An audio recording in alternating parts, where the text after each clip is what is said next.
Olá, eu quero compartilhar hoje uma palavra com você. Nós estamos encerrando o 5º mês do calendário hebraico, o mês de Ave. Esse mês de Ave, ele teve a ver com a audição espiritual e com a paternidade. O 5º mês hebraico, o mês de Ave, ele se refere a ouvirmos a voz do Pai, a termos os nossos ouvidos sensíveis e afinados para conhecermos o conselho do Senhor e orientarmos a nossa vida baseada nessa direção, nessa voz. Mas nós estamos indo para o 6º mês hebraico, do calendário hebraico, que começará no dia 17 do mês de agosto, nesse ano de 2023. Ele começa no dia 17 de agosto e ele prossegue até o dia 15 de setembro. E é um mês muito especial, se chama Elu. É o mês de Elu. E eu quero compartilhar algumas coisas a respeito desse tempo, desse período que nós estaremos entrando nos próximos dias. O mês de Elu, ele está conectado à tribo de Gade. De acordo com o arquétipo que o Senhor estabeleceu do acampamento ao redor do tabernáculo, a tribo de Gade, ela é a 6ª tribo na sequência, começando em Judá. Então nós passamos por Judá, por Isacar, por Zebulon, por Ruben, por Simeão, e agora estaremos entrando no período ligado à tribo de Gade.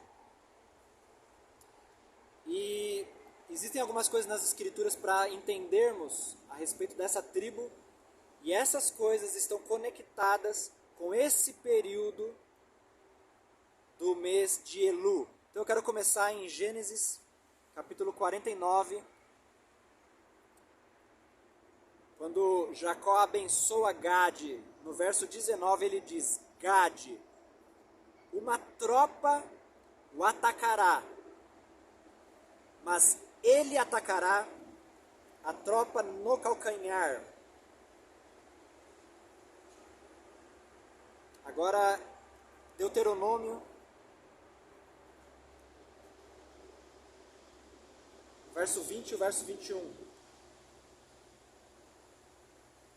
Diz assim, agora é a bênção que Moisés deu à tribo de Gade. Ele disse a respeito de Gade: Bendito é quem torna Gade tão grande. Ele jaz ali como um leão, despedaçando o braço e o couro cabeludo. Ele escolheu o melhor para si mesmo, quando a porção princesca, ou do chefe, foi concedida. Quando os líderes do povo chegaram, ele cumpriu a justiça de Adonai e suas regras concernentes a Israel. Olha que interessante, irmãos. Primeira coisa, Gade significa tropa. Veja bem, quando Lia, ela tem Gade,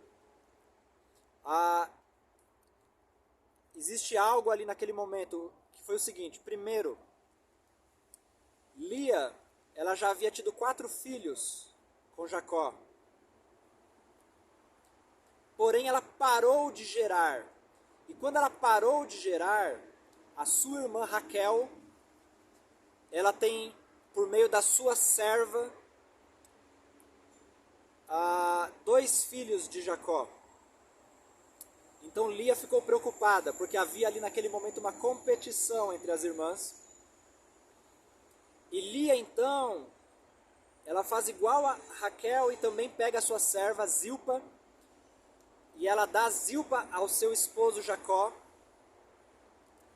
para que através de Zilpa ela tivesse mais um filho de Jacó, e ela tem.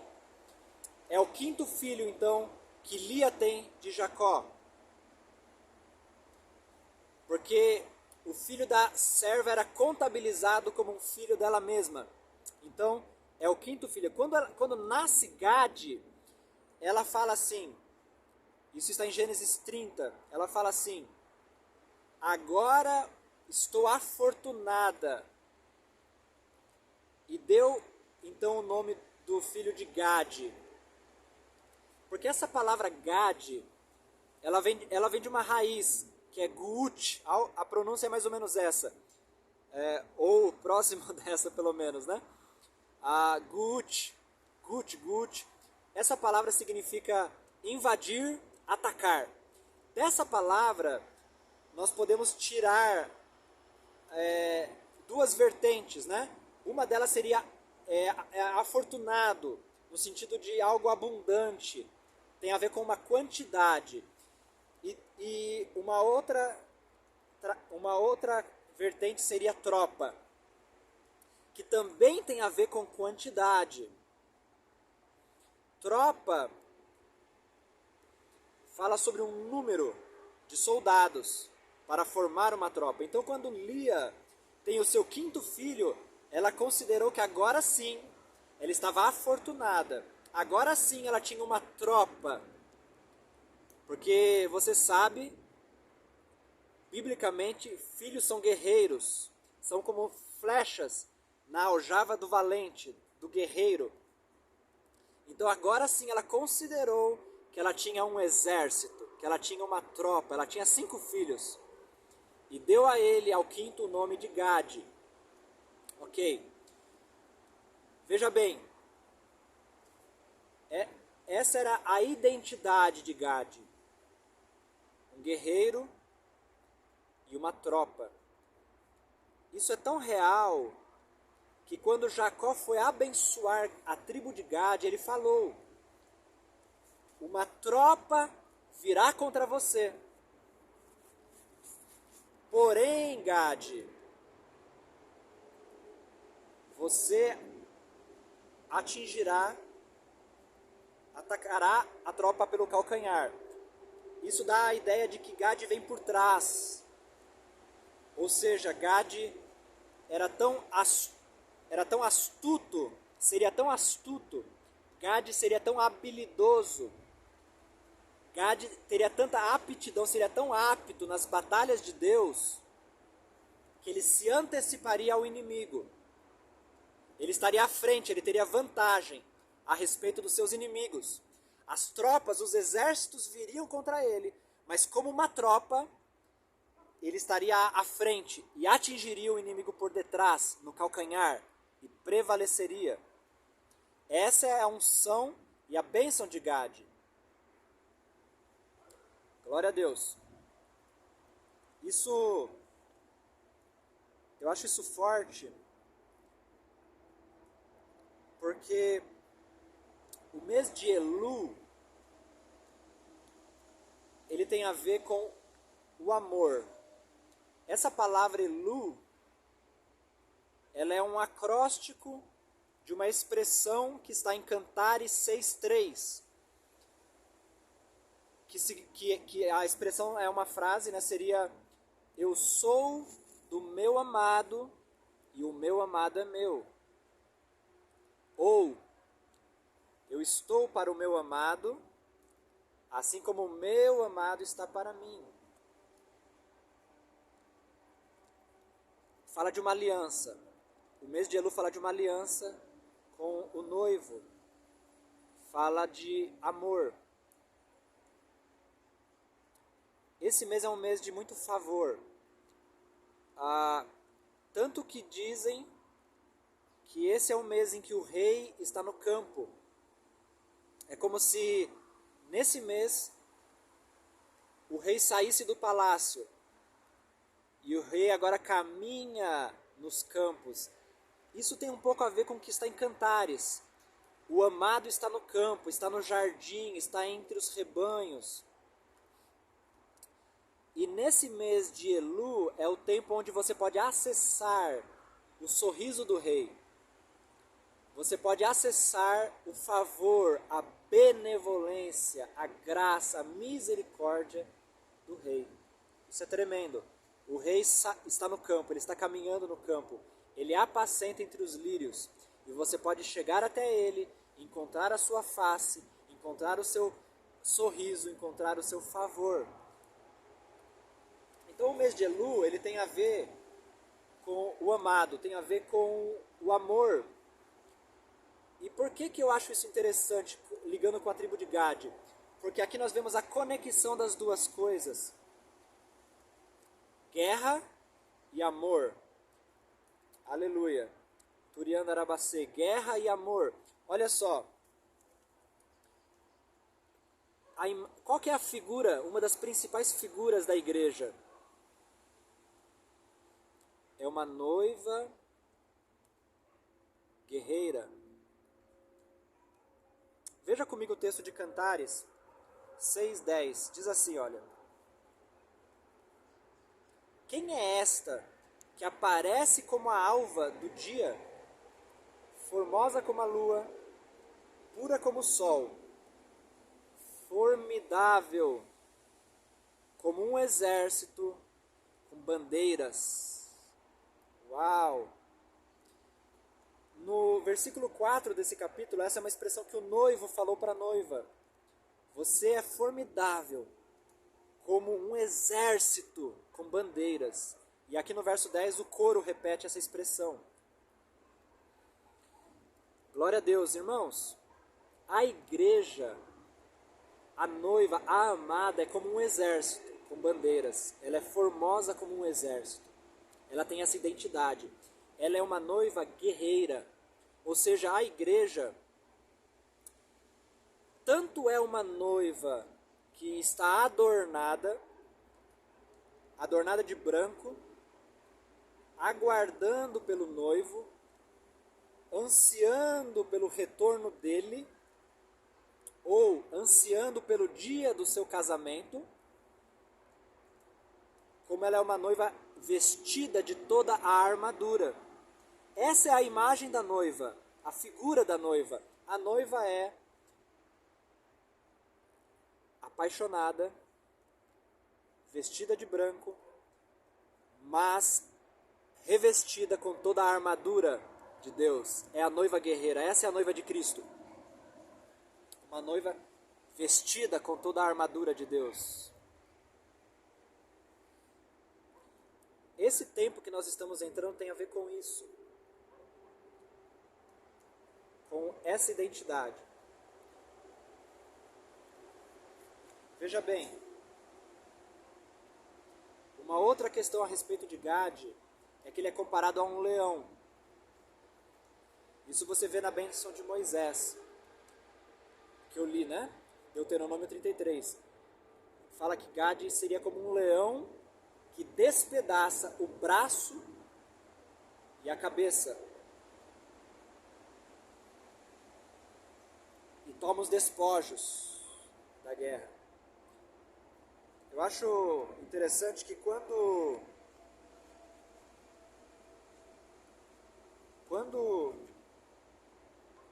Davi está sendo levantado pelo Senhor,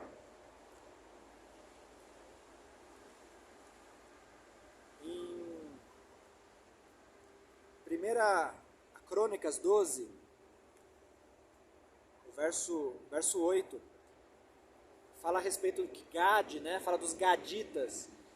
Olha só o que o texto diz. De Gad, um número de homens fortes e corajosos, homens treinados para a luta. Eles podiam manejar o escudo e a lança. Eram tão bravios como quanto os leões, e eram tão rápidos quanto os veados monteses. Essa expressão aqui, em outra tradução, está assim: eles tinham rosto de leão, ou a face como a de leão, e pés como os das corças, né? Ágeis como os das corças. Então aqui nós vemos de novo que essa tribo, ela foi comparada à bravura do leão. Os homens dessa tribo, eles eram tão corajosos, tão valentes, que até mesmo a sua expressão facial era uma expressão como a de um leão, era a expressão de bravura. E eles também tinham tanta habilidade que eles eram rápidos como as corças.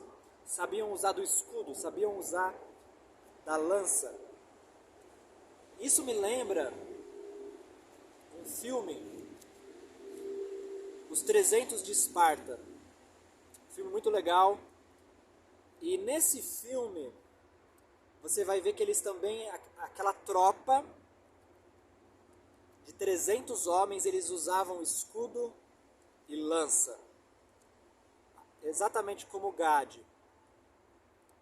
Mas repare, esse não é um tempo da luta sozinha. Esse não é um tempo dos guerreiros solitários. Esse é o tempo de Gade, da tropa. Os 300 de Esparta, você vê ali uma unidade.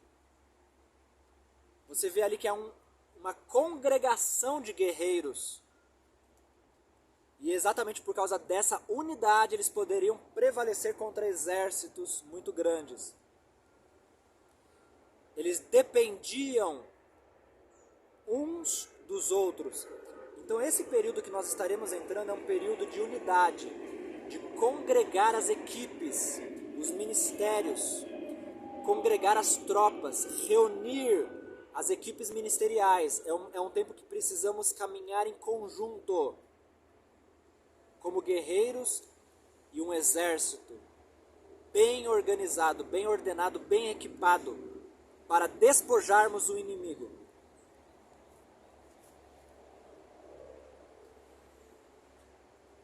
Tem um momento nesse filme dos 300 de Esparta que o capitão ele se vê diante de um outro exército, de um outro grupo de pessoas maior, um exército.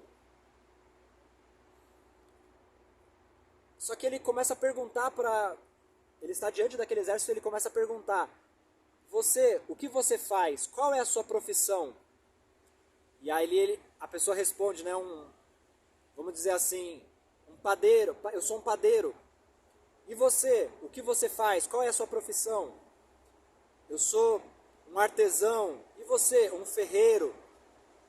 Mas aí ele se volta para o seu exército, para a sua tropa e pergunta: e vocês, espartanos, o que vocês são?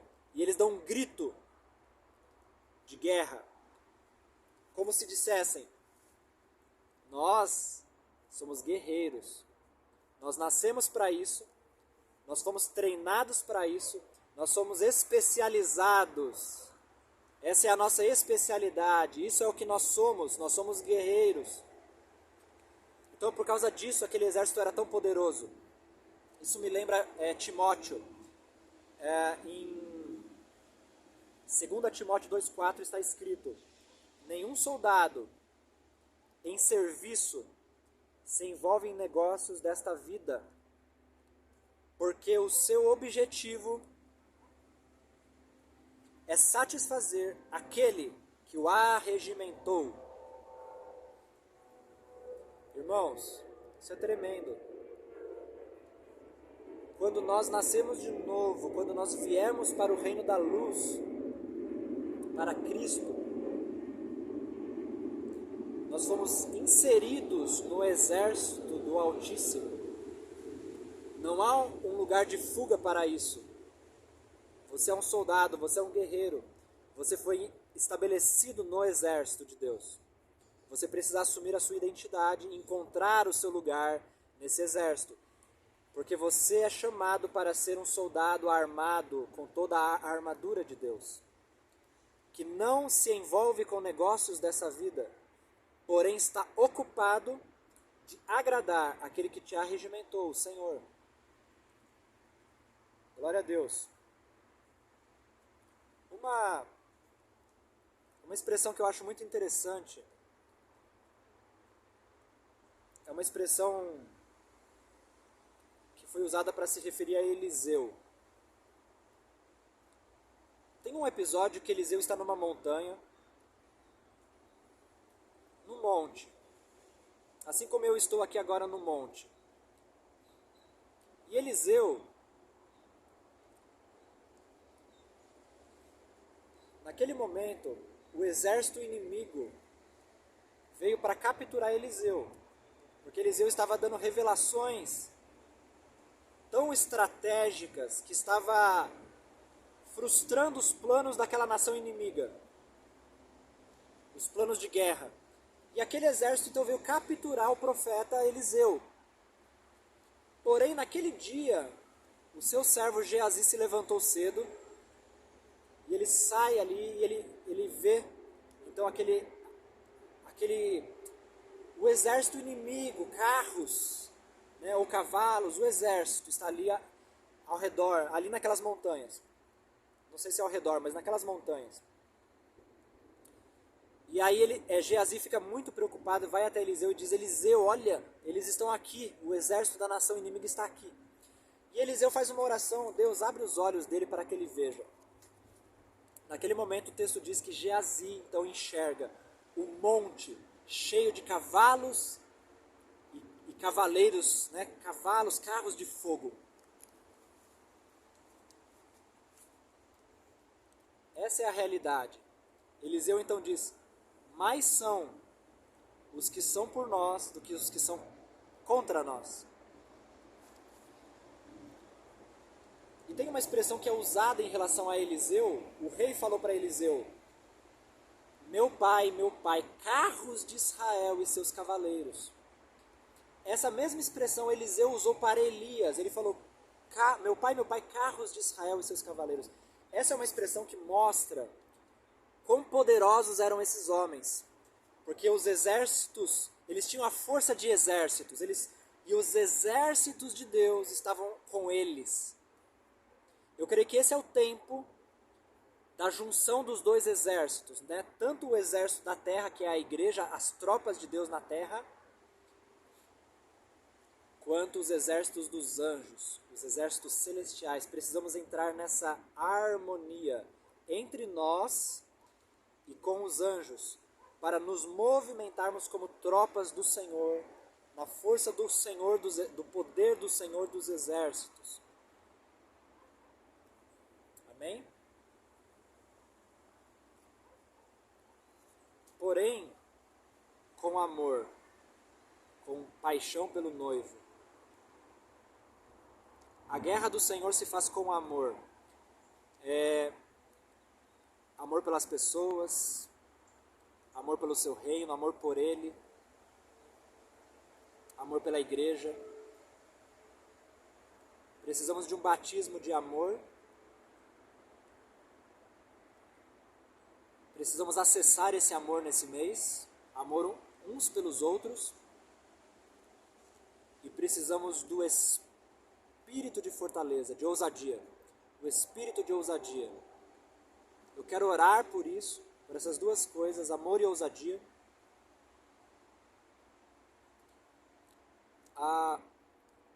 Esse é o tempo de recebermos essas duas coisas. A palavra diz que nós poderíamos fazer muitas coisas, profetizarmos, realizarmos milagres, mas se não houvesse o amor, de nada isso, seríamos como o sino que toca, que retine, seríamos como nada, algo que só faz barulho, mas nós mesmos não seríamos nada. Então, vamos orar. Eu quero orar por essas duas coisas. Pelo espírito de guerra e pelo espírito de amor. Amém? Receba isso. Pai, em nome de Jesus, muito obrigado por esse tempo. Obrigado por cada pessoa que está assistindo. Eu quero orar por cada uma delas, por cada pessoa que está ouvindo e vendo. Deus, em nome do Senhor Jesus, eu oro pelo derramamento do Espírito do Senhor dos Exércitos. Espírito do Senhor dos Exércitos, venha sobre os meus irmãos. Eu oro que sejam ativados na guerra, ativados nas batalhas espirituais, ativados nos dons do Espírito, ativados para pelejarem as pelejas que interessam ao Senhor. Eu oro que eles sejam aptos, habilidosos. Eu oro que eles se tornem como tropas, que sejamos tropas poderosas em Deus, cheios do espírito de ousadia. Pai, também te peço que sobre nós e sobre eles venha o espírito de amor. Eu oro que uma inundação de amor, o espírito de amor, o espírito de amor, o espírito de fogo. Pai, eu peço que em nome do Senhor Jesus os meus irmãos recebam amor, sejam recheados de amor, inundados, batizados com amor, para que sejam fortalecidos no seu homem interior. Bendito seja o Senhor, Deus. Abençoe cada um. Em nome do seu Filho amado, Jesus Cristo. Amém. Amém. Amém. Que Deus abençoe você, em nome de Jesus.